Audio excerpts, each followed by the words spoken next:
I think that's a good starting point to maybe we can give like a financial breakdown to first not understand the Farang living here and what they're going to be spending. Let's talk about to really strip it back and live like a real Muay Thai fighter, not obviously not in Buriram, but in Phuket.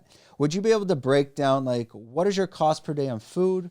What is your living costs and what does that room maybe look like and any other extra expenses that will come up and those hidden fees such as hospital bills. Yeah.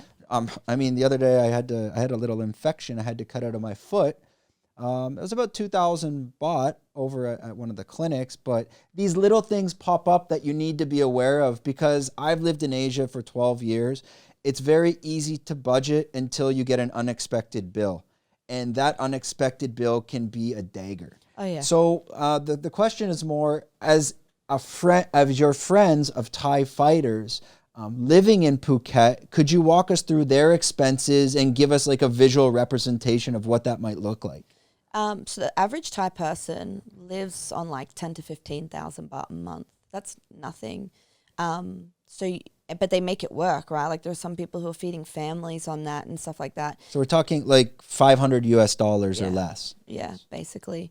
And but a lot of them will cook at home. There are local markets here where you can buy a kilo of beef for less than $10. It's there are those little expenses, right? Like you would talk, I get hit with that all the time. I had my visa fee last month, and that just that sent me basically like backwards. Yeah, it could be 30 to 50,000 baht. Boom.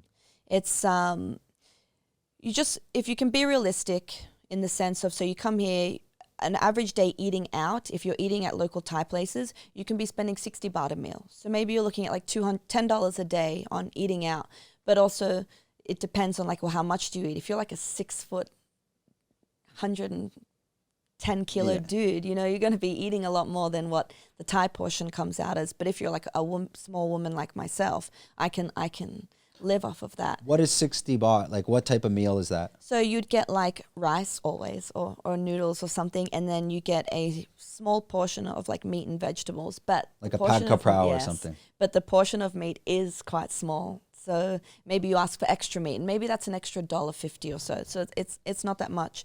To eat out, you could be doing $10. You could budget that on $10 a day. You can realistically get a room for like 4,000 baht a month. If you really look around, like not on Facebook, if you're driving around, you're looking in the area, you pick the right area, you can get a room for 4,000 baht a month. That's nothing. But you're going to have a room with a bed, maybe like a half-broken closet and a bathroom. No aircon. No aircon. No aircon. No aircon. Because people should understand aircon and electricity in Phuket and Thailand is expensive. Yes. You're talking, even a room like you're talking about, you could be spending the same price just on the aircon. It's true. Yeah, and there are some people, I don't use aircon. I've never been an aircon person, so I just use a fan. I pay double the government rate for electricity, and I spend about 600 baht a month, which is actually nothing.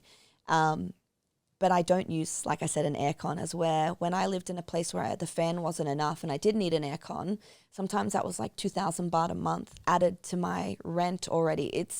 You think, well, what's $100? But it's a lot. Like when you're not, especially when if you're living on a fighter wage or you've come with a savings, so there's no income, only, outgoing money, those little things make a huge difference.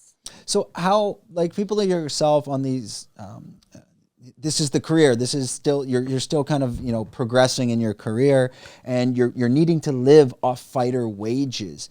What does that mean? What is your income? Is it sponsorships? Is it from the fights themselves? Does it get stressful to look ahead and like, shit, how am I going to pay my bills this month? Oh, do I just need to pick up a fight? Can you walk us through the psychology behind that? So I think like one thing, if you're a Muay Thai fighter, you might fight every 2 weeks. And so that can, especially now, you've got promotions that pay better. If you're fighting in Bangla and you're getting 3,000-4,000 baht, that's not really doable. But if you're fighting in Bangkok, maybe you're getting 15,000 to 30,000 baht. If you do that even once a month, okay. And Muay Thai fights come around quite frequently, as where MMA, you might fight once every 4 months. And okay, so maybe you get $500 to $1,500 being on a lower promotion, which if it's US dollars, it actually can, it can go quite a long way. But then you have, as a foreigner, you have expenses of insurance, of Visas. So, you know, maybe you get that $1,000, but then you're not going to get another fight for 3 months. So that isn't going to, you are like, oh my God, how am I going to make this last? Sponsorships really do help.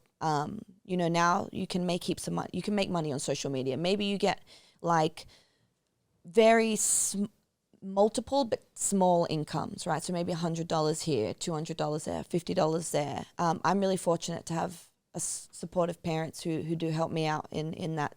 But I know a lot of people who are out here like just making it happen by themselves. You know, they've come with a dream and like a few $100, and now they're just hand to mouth. They're just trying to make it work. So they're picking up Bangla road fights every other week just to pay the bills. Bangkok, basically. Like I know people who they're injured and they're like, I got to take this fight because I need to get paid.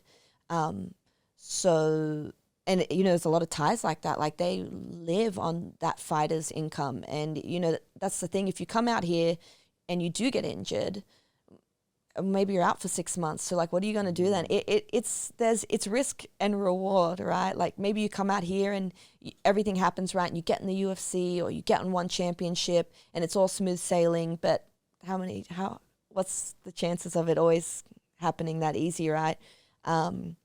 So it can be really stressful. I've got supportive parents, and I'm constantly stressing about finances, you know, so I really feel for those people who come out here and they're really doing it by themselves, and they have all my respect, because it's not easy. It's doable, but I'm not going to sit here and be like, oh my God, it's so easy, just come here, it's a dream, nothing ever, you know, goes wrong, because it can be very stressful.